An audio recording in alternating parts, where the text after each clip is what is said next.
آپ کو اس وقت ڈاؤٹ ہے کہ پاکستان میں سودی نظام ہے یا نہیں؟ یہ جو ہماری وفاقی شرعی عدالت نے پچھلے دنوں ایک فیصلہ دیا اور حضرت مولانا فضل الرحمان صاحب نے اپنے مذاکرات کے اندر بھی اس شک کو اب شامل کیا، یہ جو 2028 میں چیز ختم ہونی ہے وہ ہے ہی نہیں آپ کے خیال میں ابھی؟ جی، میرے لحاظ سے جو اس وقت ماڈرن بینکنگ سسٹم ہے وہ اصلاً سود کے اوپر نہیں کھڑا ہوا. اس کا آغاز اگرچہ اسی طریقے سے ہوا تھا، لیکن اس وقت بینکنگ سیکٹر جو ہے وہ فائنینسنگ کے اوپر کھڑا ہوا ہے اور بزنس لونز وہ دیتے ہیں جس کو ان کی ٹرمینالوجی میں لون کہا جاتا ہے، ان کی ٹرمینالوجی میں انٹرسٹ کہا جاتا ہے. ہم حقیقت پر معاملے کو معمول کرتے ہیں. حقیقت اس وقت یہ ہے کہ سود کہتے کسے ہیں، یعنی ہماری نظر میں سود کی تعریف یہ ہے کہ وہ قرض جو آپ نے بغرض ضرورت لیا ہے اور اس پر متعین منافع آپ طلب کرتے ہیں، یہ دین نے ممنوع قرار دیا. کیوں ممنوع قرار دیا ہے؟ اس لیے کہ میں نے آپ سے پیسے لیے اپنی بہن کی شادی کے لیے، اپنی والدہ کے آپریشن کے لیے، میری مجبوری ہے. دین یہ کہتا ہے کہ یہ قرض جو دیا ہے تم نے، یہ نیکی اور تبرع کا عمل تھا.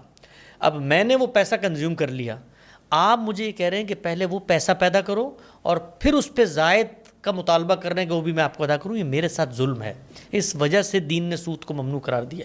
لیکن آج ایک انڈسٹریلسٹ، ایک انویسٹر، ایک بینکر وہ جاتا ہے اور جا کر بڑے بڑے وینچر کیپٹلسٹ سے بلینز آف روپیز لیتا ہے، جی میں نے کاروبار کرنا ہے، وہ ضرورت کے تحت کر رہا ہے. تو یہ حقیقت کے اعتبار سے دنیا میں یہ چیز تبدیل ہو گئی ہے. یہ اصلاً فائنینسنگ کا عمل ہے جو ہو رہا ہے، تو اس پر سود کا اطلاق سرے سے ہوتا ہی نہیں ہے. پرابلم کیا ہے؟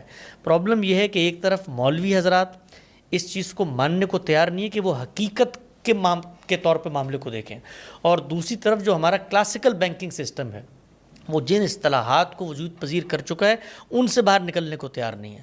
ورنہ حقیقت کے اندر آپ اور بینک مل کے کاروبار کر رہے ہیں. بینک کو آپ پیسے دیتے ہیں، وہ بینک مثلا آپ کے پیسے کو لے کر اس کے بعد کہ اس کو خیرات کرتا ہے، بھائی بزنس کرتا ہے اس سے اور اس سے پیسہ کماتا ہے. تو میں پروفٹ شیئرنگ میں شریک ہوتا ہوں، اور میں جب بینک کے پاس جاتا ہوں کاروبار کرنے کے لیے تو وہ میرے کاروبار میں فائنینسنگ کرتا ہے. تو یہ بدلتی ہوئی دنیا ہے، اور اس پر صرف ہم نہیں، مصر کے علماء، شام کے علماء، سعودی عرب کے علماء، ملیشیا کے علماء، انہوں نے بہت کام کیا. خود آپ کے جو اسلامک بینکنگ کی پوری ایک روایت نظر آتی ہے وہ اسی چیز کو لے کر آگے بڑھی ہے. کچھ اصطلاحات تبدیل کی ہیں، کچھ کانسیپٹ سمجھائیں.